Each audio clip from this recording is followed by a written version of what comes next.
Hola, buenos días. Bienvenidos a la Academia Robótica.School.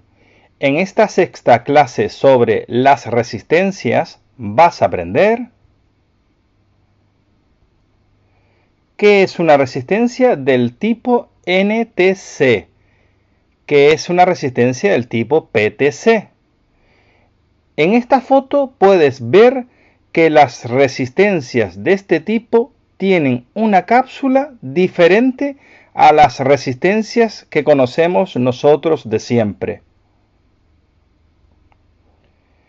Las resistencias del tipo NTC y PTC se les llaman también termistor o termistores. En esta foto puedes ver el símbolo electrónico de una resistencia del tipo PTC y también el símbolo electrónico de una resistencia del tipo NTC. ¿Qué es una resistencia NTC o PTC? Un NTC y también un PTC es una resistencia simple que tiene una cualidad, y es que su valor en ohmios varía con la temperatura que recibe su cuerpo o cápsula. Podemos decir que un NTC o PTC es una resistencia variable que depende de la temperatura. En el caso del tipo NTC, su resistencia va disminuyendo a medida que el cuerpo detecta más calor o temperatura. NTC igual más calor, menos resistencia. En el caso de las resistencias del tipo PTC sería al contrario. Su resistencia va creciendo a medida que su cuerpo o cápsula detecta más calor. PTC igual más calor, más resistencia. Este es el esquema eléctrico del sensor Arduino KY013. Este mismo esquema es el que tienes que usar cuando diseñas un circuito que tenga una resistencia NTC o PTC.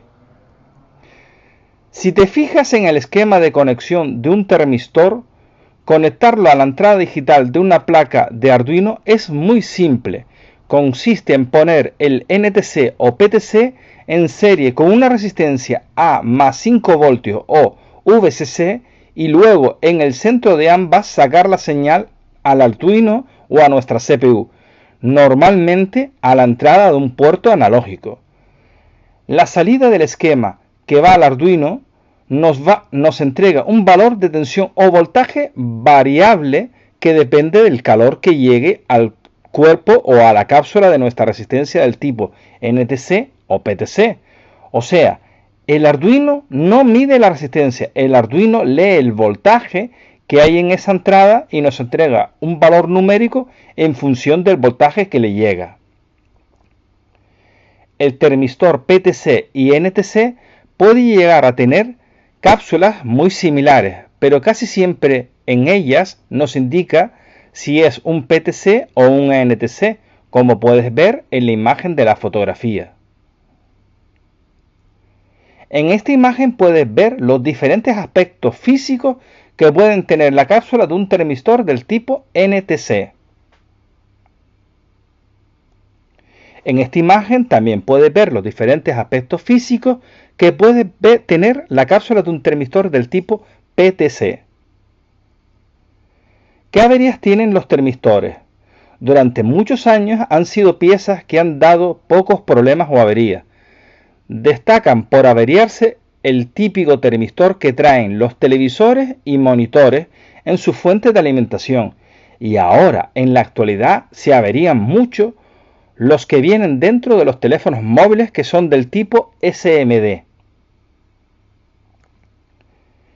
En esta foto puedes ver la placa base o Main PC Board de un teléfono Samsung modelo J3 al que se le ha roto un termistor. Como puedes apreciar, es un termistor del tipo SMD o de superficie de montaje y es muy pequeño. Cada día se emplean más los termistores porque son una forma muy económica de medir la temperatura y de controlar las corrientes con un bajo coste en muchas partes del circuito, por ejemplo en un teléfono.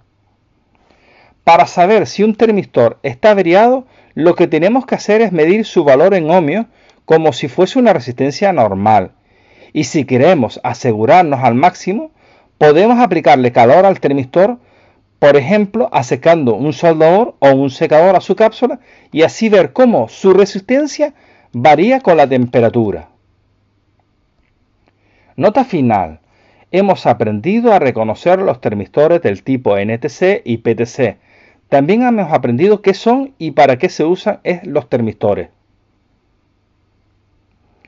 Por último, recordarte que puedes preguntar tus dudas y sugerir nuevos cursos desde el apartado de soporte. Como siempre, muchas gracias y hasta la próxima clase.